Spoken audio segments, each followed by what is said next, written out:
So it's been 461 years since the French first arrived on the island. So how... We mark it. So, what's happened? Well, half an hour after eating their evening meal, Francis Davison came for a lie down. So they've all eaten the stew, they've all been ill. Francis had called me, telling me that he thought someone was... I've got a feeling that if I say yes, you're going to say no. Way to meet new people, but then, anyway, can we move on? I don't think this is a coincidence. You think he was murdered? Something about getting an early night off and maintain a police presence until daylight to preserve the scene. Good. Yes, thank you. Right, so what have we got? Our victim sat down, stomach pain. Francis came in here, lay down. So, now, according to Francis's son, his journal is missing. Apparently, he relied... Is that our motive? Someone wanted to get hold of... Maybe the answer's in that. They had an authentic 16th century recipe for the evening meal. The medics cleared at 4:30 in the morning. Good. I've arranged to meet them at Catherine's bar. Any particular reason? It's where the society meets each week.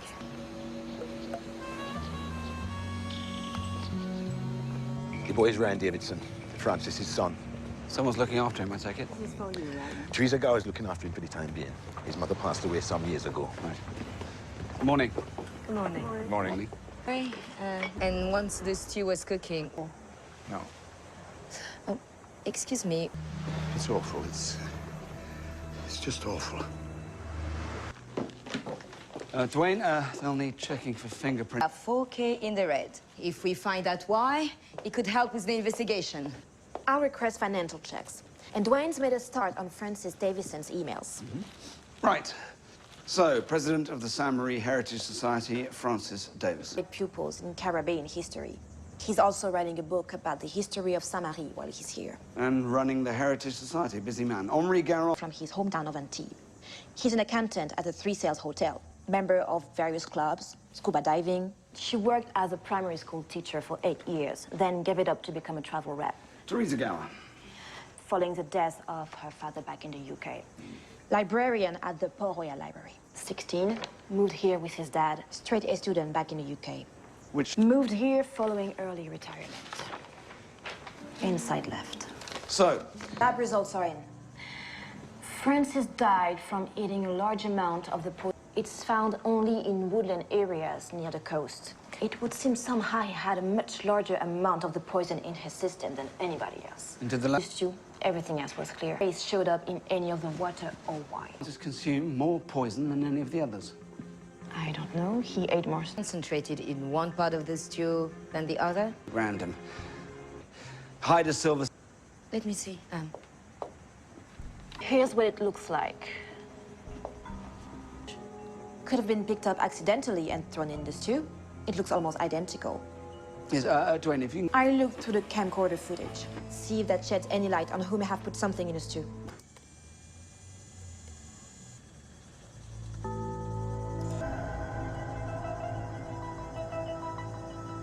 Where are you? I'm in the woods. Okay, I need you to do something for me. Head towards it, but stop maybe... This is going to end up on one of those TV shows where you... Dwayne, please concentrate. 3 meters to your left, there should be a small clearing. Are there any discarded cigarettes? Great. Bag them. Just bag them, Dwayne. It would be... In the wood... Gotcha. This is footage from the woods near the beach. See, just here. A silhouette. No. Can't tell, but fast forward an hour, he or she is still there. Where's the spark of light? They're smoking. Oh, well done, T. Never tested for the DNA.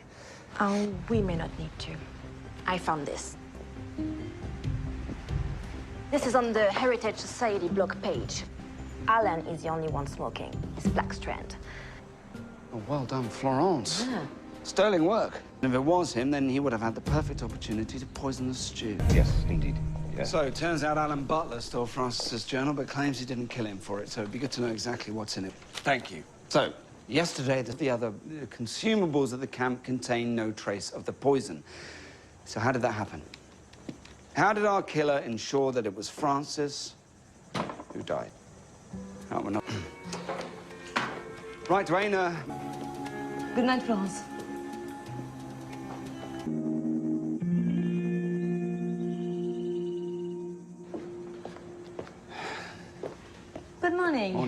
This is the video from the Heritage Society again. Notes on the reenactment, his speech, but nothing of any significance.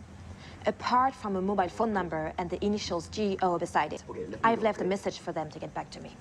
I just had a call from Honest Eddie. He's one of my... So check it out. Yes. Nothing? No? I think you might need to rename Honest Eddie. Lying Eddie? At the very least, mistaken Eddie. Look, if he said he saw it, he saw it. Dwayne, there must be 1,000...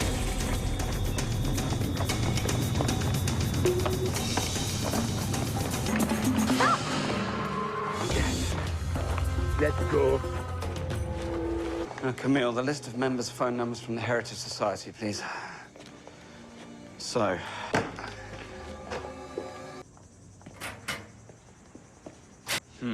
Thank you. Sir, I think we're getting somewhere. This is journal. It belonged to a Guillaume Orme. He's an accountant.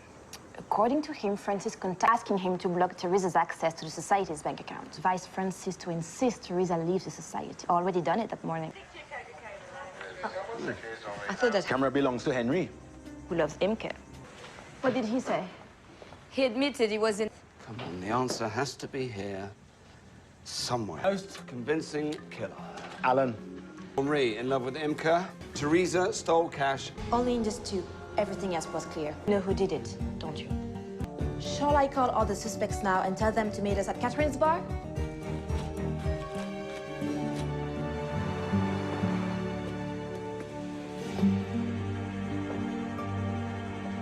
Consumables from the beach. The wine, fruit juice, water. Not one contained any hint of the poison. The one thing he took with him everywhere.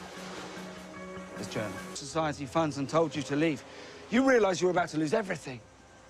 But most of all, Ryan... For your hard work, everyone. Well, night, sir. Night, Florence.